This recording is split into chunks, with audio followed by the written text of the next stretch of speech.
এখানে 1 কিলো খাসির মাংস কেটে ধুয়ে রেডি করে নেওয়া হয়েছে। এখানে পেঁয়াজ, হলুদ, নুন, লঙ্কা পাউডার সব কিছু দিয়ে একসাথেই রেডি করে রাখা হয়েছে।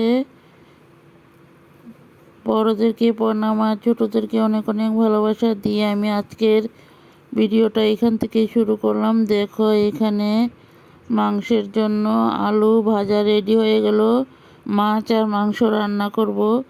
এখানে দেখো রসুন আর কাঁচা লঙ্কা, আদা সব কিছু মিক্সিতে নেওয়া হয়েছে, এখন পেস্ট করে নেওয়া হবে। মিক্সিতে মশলাটা পেস্ট করে তারপর মাংসর সাথে দেওয়া হয়ে গেল।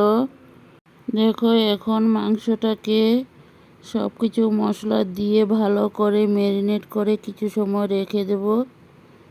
রেস্টে রাখার পর তারপর রান্নাটা করে নেব। দেখতে থাকো।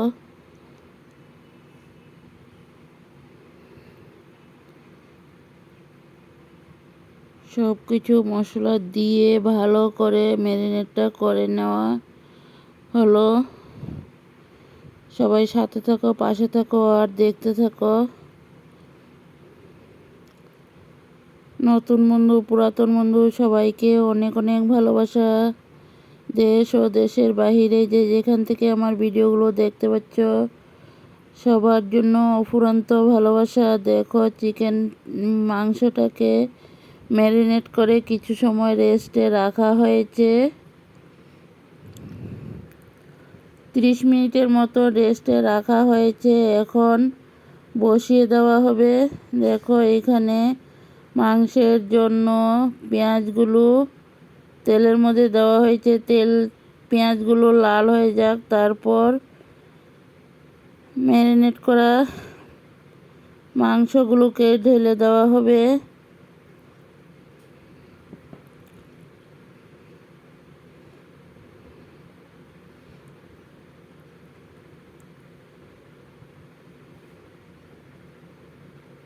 এখানে 1 কিলো মাংস নেওয়া হয়েছে, খাসির মাংস।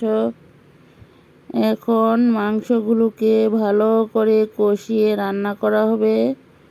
সবাই সাথে থাকো, পাশে থাকো আর দেখতে থাকো। আমি স্বপ্না, আমার চ্যানেলের নাম স্বপ্না রায় ব্লগ। দেখো এইভাবে খুব কম স্টিম দিয়েই ভালো করে কষিয়ে নেওয়া হবে।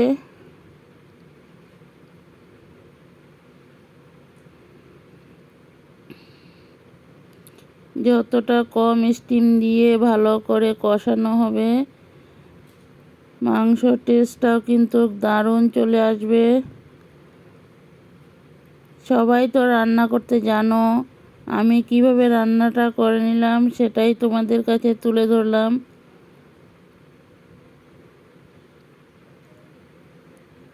ভিডিওটা খুব ছোট্ট করে দিয়েছি, যে যেখান থেকে দেখতে পাচ্ছ প্রথম থেকে ভিডিওটা শেষ পর্যন্ত দেখার অনুরোধ রইল। ভিডিওটা দেখার শুরুতে সবাই একটা করে লাইক দিয়ে ভিডিওটা দেখতে শুরু করো। ভিডিওর শেষ মুহূর্তে ছোট্ট করে একটা কমেন্ট করে জানিও আমার যে মাংসর রেসিপিটা কেমন লাগলো তোমাদের কাছে।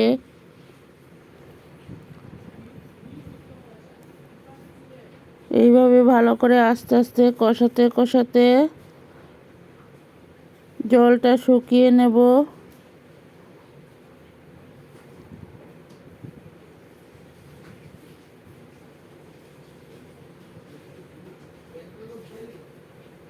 ভিডিওটা খুব ছোট্ট করে দিয়েছি, সবাই দেখতে থাকো। আশা করি সম্পূর্ণ ভিডিওটাই তোমাদের কাছে ভালো লাগবে।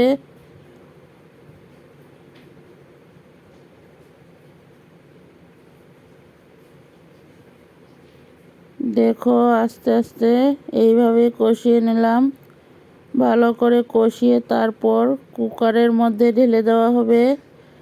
কুকারে 2-3টা সিটি মেরে তারপর নামিয়ে নেওয়া হবে।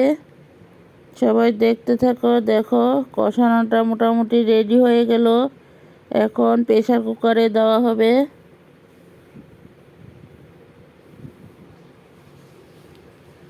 প্রেসার কুকারে দিয়ে ভালো করে বয়েল করে নেওয়া হবে। তারপর আবার কড়াইতে ঢেলে দেওয়া হবে। সবাই দেখতে থাকো। ভিডিও ভালো লাগলে লাইক কমেন্ট শেয়ার করে বন্ধু বান্ধবের মাঝে দেখার সুযোগ করে দিও। পরবর্তীতে আরও নিত্য নতুন রেসিপি নিয়ে চলে আসব। নতুন বন্ধুরা আমার এই ছোট্ট পরিবারের পাশে বন্ধু হয়ে থেকে যেও আর নোটিফিকেশনটা অল করে রেখে দিও। আমিও নিত্য নতুন ভিডিও ছাড়ার সাথে সাথে সবার আগে তোমাদের কাছে পৌঁছে যাবে।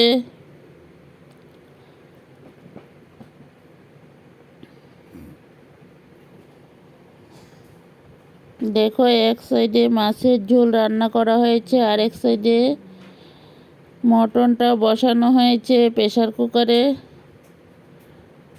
এখন সিটি মেরে দিয়েছে। দেখো, সিটিটা দিয়ে দিল। তারপর নামিয়ে কড়াইতে ঢেলে দেওয়া হয়েছে। এখন কিছু সময় আবারও বয়েল করে নেওয়া হবে। তারপর নামিয়ে একটা পাত্রতে ঢেলে নেওয়া হবে। বন্ধুরা সবাই দেখতে থাকো।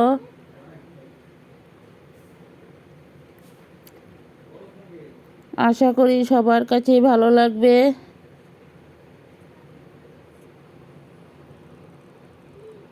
দেখো, কিছু সময় উত্তান উঠে গেল। তারপর নামিয়ে একটা পাত্রতে ঢেলে নেওয়া হয়েছে।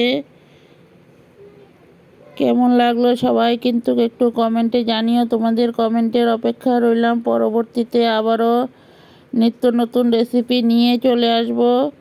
দেখো, এখানে কিছু কাতলা মাছ আনা হয়েছে। কাতলা মাছগুলোকে ধুয়ে রেডি করে নেওয়া হয়েছে। নুন হলুদ মেখে তারপর মাছটাকে ভেজে নেওয়া হবে। সবাই দেখতে থাকো। এখানে মাছের মধ্যে নুন হলুদ মাখা রেডি হয়ে গেল। নুন হলুদ মেখে কিছু সময় রেস্টে রেখে দেওয়া হয়েছে।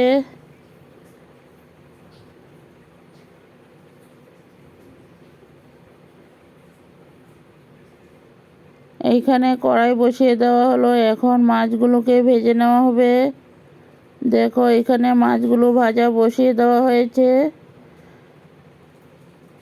এক এক করে সবগুলো মাছ ভেজে নেব। সবাই দেখতে থাকো।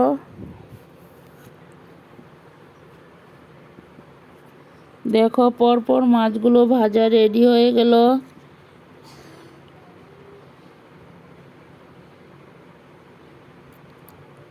আমি কিন্তু সম্পূর্ণ ভিডিওটা তুলে ধরলাম না, একটু একটু করে তুলে ধরেছি। এইখানে কাতলা মাছ দিয়ে আলু দিয়ে রান্না করা হয়েছে। আলু বেগুন দিয়ে রান্না করা হয়েছে। কেমন লাগলো? যদি ভালো লাগে লাইক কমেন্ট শেয়ার করে বন্ধু বান্ধবের মাঝে দেখার সুযোগ করে দিও। এখানে বেগুন ভাজা করে নেওয়া হয়েছে। এখানে কেটে নেওয়া হয়েছে লেবু আর শসা, কেটে রেডি করে নেওয়া হয়েছে খাওয়ার জন্য। এখানে দেখো, কিছু কাঁকরোল কেটে নেওয়া হয়েছে কাঁকরোলগুলোকে পুর বানানোর জন্য। সব কিছু কেটে ধুয়ে রেডি করে নেওয়া হয়েছে। এখন কাঁকরোলগুলোকে ভাপ দিয়ে বসিয়ে দেব ভাপ দেওয়ার জন্য। দেখো, কাঁকরোলগুলো বসিয়ে দিলাম ভাপ দিয়ে, তারপর নামিয়ে নিয়েছি। এখন কাঁকরোলের বুকগুলো সব খুলে নেব। খুলে তারপর সব কিছু একসাথেই রেডি করে নেব। তারপর ফিরে আসছি বন্ধুরা। দেখো, এখানে সরিষা,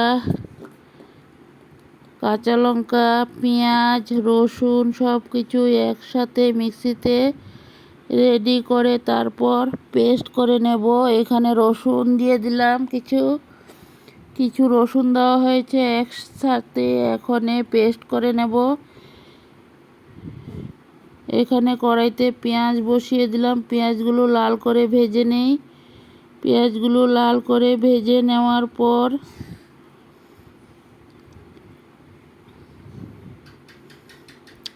এখানে মশলাগুলোকে ভালো করে ভেজে নেব। পেস্ট করা মশলাগুলো দিয়ে এখন ভালো করে কষিয়ে নেব। দেখতে থাকো। এখানে কাঁকরোলের বুকগুলো সব খোলা হয়ে গেল। কাঁকরোলের বুকগুলো খুলে তারপর সব কিছু মশলার সাথে পেস্ট করে নেব। দেখো এখানে পেস্টগুলো ঢেলে দিয়েছি বন্ধুরা। এখন সুন্দর করে কষিয়ে নেব। মশলাগুলো ভালো করে ভেজে তারপর কাঁকরোলের মধ্যে ভরে নেব বন্ধুরা। দেখো মশলাগুলো সম্পূর্ণ ভাজা হয়ে গেল। এখন পুরের জন্য রেডি করে নিয়েছি।